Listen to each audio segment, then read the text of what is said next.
Démarrer, toi annoncé, yaka yaya. Olga, puis on annonce, on est fatigué, hein? Ça va te suivre. Yaka toi annoncé.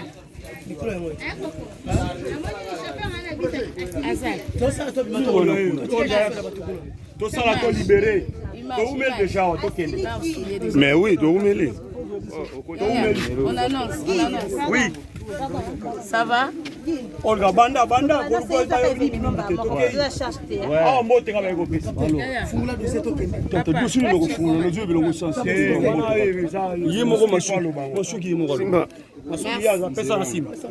Merci.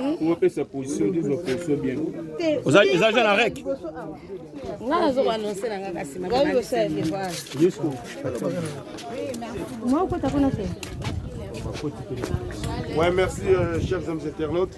Au nom de King de Kimakuta, tourne à la direction. Et puis tu outil et pas Papa Wemba et si vous ne pas Seigneur Lei. Papa ou est là la salle mythique de la musique congolaise. On va habiter la salle olympique en 1974. Premier africain dans le monde habite la salle mythique dans Kata Yapoto.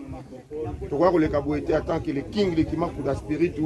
Il fallait que les capables Seigneur Lei. C'est symbolique, peut-être que nous avons mais le King de Kimakuta a spiritu. Ensemble, la nouvelle vision, la SAP sans gire. Parce que ça perd, oh, ben coupé la SAP, il y a Congo Elengi. Oh, ben que l'on a qui voit autisme la SAP. Pour tout le monde, ça perd, il y a vos fingers, il y a n'importe quoi. Mais une nouvelle vision de la SAP sans agir, ça perd mon très honnête.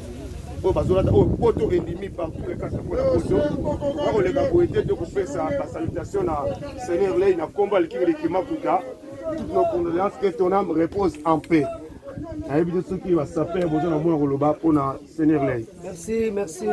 Didier Masuki qui est attaché de presse. Il y a le King of Kimakuta. En tout cas, en tout cas, avec beaucoup de respect. Donc, Seigneur Lei, Masolo, Oeza Masolo, la passation de pouvoir, il y a le maréchal Rive Nkono. A Senga qui est pas une bino bayaya na yeba ndekonaye. Pouvoir et les lobos et bango ya kibulelo et ça la maboko le maréchal Rive Nkono. Pour soutenir ye, batu nyonso ba hotel mananzela na ye. Biso to kokanga bango to kotindela bino bango parce que cerveau seigneur ko c'est ça lotisa ki biso déjà ndoto. Alobi ke batu tout ba kosala mbilinga asali prison. So ito kangi to tindiki bango kuna a bloquer bango. Donc il a bloqué bango ko beta bango maman na fimbu. Donc mutu to kokota na carré Rive Nkono. En tout cas Match Cécilie. Masolo za Rive Nkono message ça ki ngwana. Toi iko ebisa yaya oye bakele kinayo esi asu pouvoir. Ayamba ka na Genève Rive Nkono le King de Kimakuta. Bobeta kana na Genève. Merci.